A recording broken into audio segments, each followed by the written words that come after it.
We're talking about the RSS chief Mohan Bhagwat's annual Vijay Dashmi address that's taking place today on Dussehra, assuming additional significance as the organization has considered as the ruling BJP's ideological fountainhead. And this is also marking the 100th year celebration of the RSS. While the Sangh has made elaborate preparations for the festivities for the Vijay Dashmi rally, all eyes are on Bhagwat's speech and the message that he will send from Nagpur. And this is going to be taking place with the headquarters. This is really going to be happening from the headquarters of the organization, with the former president Ram Nath Kovind there as the chief guest of the event of Vijay Dashmi, which will be attended by a lot of dignitaries from different fields from India as well as abroad. A common theme that runs through the RSS celebrations is going to be the speeches and his call for Hindu unity and his caution against division. And we have my colleague Manogya joining us in order to get us the most from this. Of course, Manogya, take us through what all is expected. You're joining us from Nagpur to get us the details of the festivities that have been planned and that message of unity and, basically cautioning against division when it comes to society on the grounds of caste, creed or religion.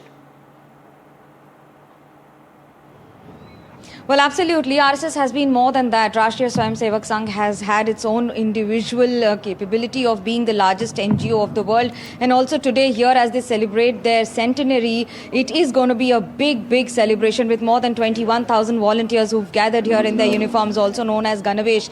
Now, after that, there will be marches also showing the discipline with which, and that has been inculcated into the system of RSS over the past century. Giving you an idea of the 6th RSS chief, Mohan Bhagwat, Dr. Mohan Bhagwat, who will be addressing the people here, along with the former President of India, Ram Nath Kovind, who will be attending the event here, giving you an idea on not just of being Dussehra, but also the victory of good over evil. If I could just ask Sachin to show you the details of the weapons that have been kept here, because it is important. That's what you term as a Shastra Puja, rather offering prayers to the weapons, which are hailed extremely important when it comes to ensuring, because they are the power of the nation. They also reflect the power of the nation in a way that any nation that has enough capability of weapon will be able to cater to the people, not just with the knowledge, wisdom, but also ensure the safety and security of the countrymen.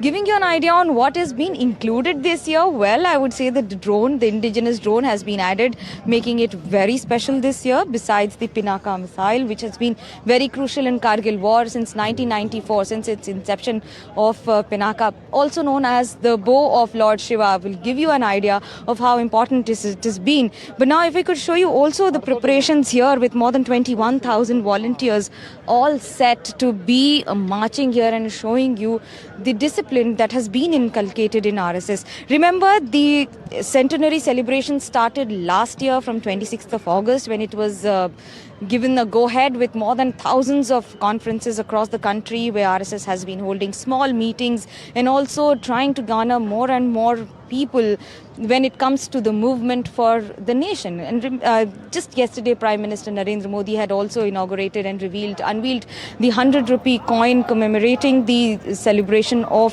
centenary celebration of RSS. Now, giving you an idea of how does it look like. For the next 2 hours, you would see a lot of action here.